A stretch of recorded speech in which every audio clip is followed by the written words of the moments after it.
cukup padat dengan memperlebar bagian bawah permukaan bumi.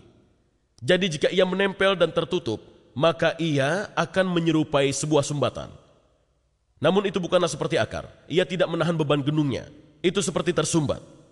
Maka pada suatu saat tekanan terbentuk pada sumbatan dan gunung berapinya meletus seperti yang terjadi pada Gunung Krakatau di Pasifik Selatan tahun 1883 ketika seluruh pulau meletus. Hal itu juga terjadi pada Gunung Saint Helena di Ardes ketika sebuah gunung meletus. Dapat kita simpulkan bahwa pegunungan yang pada mulanya terbentuk oleh pergerakan dan pergeseran dan yang kita ketahui sekarang, gempa bumi terjadi karena formasi lanjutannya. Ketika lempeng saling menumbuk, terjadilah gempa bumi. Namun sangat jelas bahwa pengikut Muhammad memahami ayat-ayat ini yang menyatakan Allah menancapkan pegunungan seperti sebuah pasak atau jangkar untuk menghindari bumi bergoyang. Menancapkan pegunungan di bumi mungkinlah sebuah puisi. Namun untuk mengatakan bahwa pegunungan menjaga bumi dari goyangan adalah kesulitan yang parah yang sangat tidak sejalan dengan ilmu pengetahuan modern. Sekarang kita hendak melihat sekilas tentang apa yang dikatakan matahari tentang apa yang dikatakan Al-Quran tentang matahari.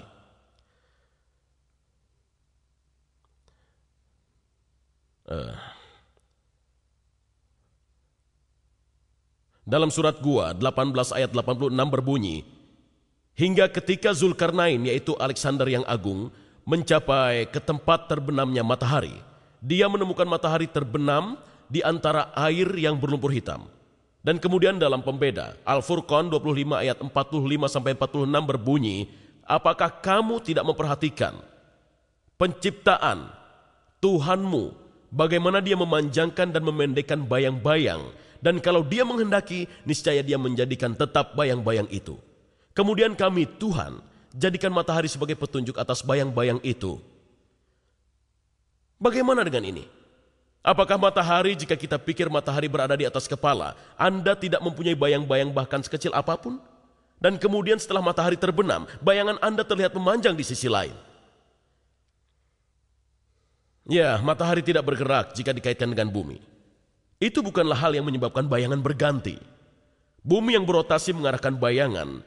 Jadi, jika Anda menginginkan kebenaran abad ke-20, surat tersebut seharusnya berbunyi, bumi yang berotasi menyebabkan bayangan menjadi berubah. Saya akan melihat subjek yang berbeda. Kematian Sulaiman. Apakah ilmu ini termasuk sosiologi? Saya tidak tahu.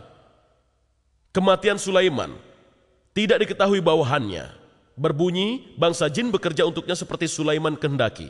Kemudian ketika kami mencabut nyawanya, tidak seorang pun mengetahuinya, kecuali seekor makhluk yang merangkak di atas tanah yang memberitahu bawahannya. Dan ketika dia jatuh, para jin melihat dengan jelas.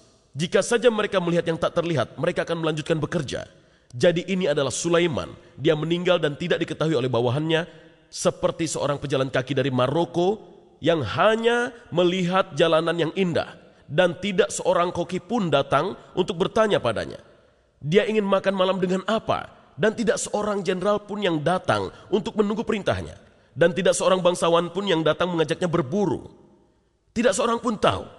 Maaf, saya tidak mempercayai kisah ini. Dan itu tidak cocok dengan sosiologi abad ke-20 atau sosiologi abad ke-7, di mana seorang raja tidak akan pernah ditinggal sendiri seperti itu. Sekarang mari kita lihat pada susu.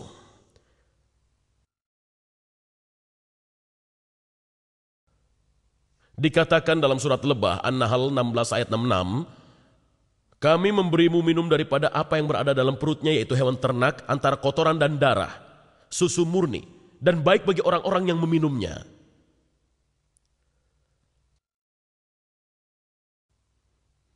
Perut adalah tempat usus berada.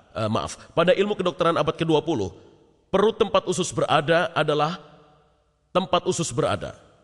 Kelenjar susu ada di bawah kulit. Pada manusia ada di bawah kulit di sini. Pada hewan ternak ada di antara kaki. Tidak ada hubungannya. Tidak ada hubungan antara payudara dan usus dan wajah mereka dalam hal apapun. Wajah, walaupun ada pada tubuh, namun sebenarnya ada di luar hewan. Hewan telah habis riwayatnya. Tidak ada hubungannya. Tidak ada hubungan dengan susu atau lainnya. Pada akhirnya mari kita lihat pada komunitas. pada surat hewan ternak yaitu Al-An'am ayat 38, dan tiadalah binatang-binatang yang ada di bumi dan burung-burung yang terbang dengan sayapnya, melainkan juga umat-umat seperti kamu. Berbicara tentang tak seekor pun binatang di bumi maupun yang bisa terbang, dan kemudian dikatakan masing-masing dari mereka adalah komunitas sepertimu. Dan saya anggap Al-Quran berbicara tentang kita, umat manusia. Ya, pada beberapa laba-laba ketika mereka selesai menenun, sang ibu memakan sang ayah. Saya senang istri saya tidak memakan saya. Bahkan pada lebah, sang jantan diusir sampai dia mati. Saya lega setelah kami punya 4 anak, istri saya tidak mengusir saya juga. Terakhir, singa.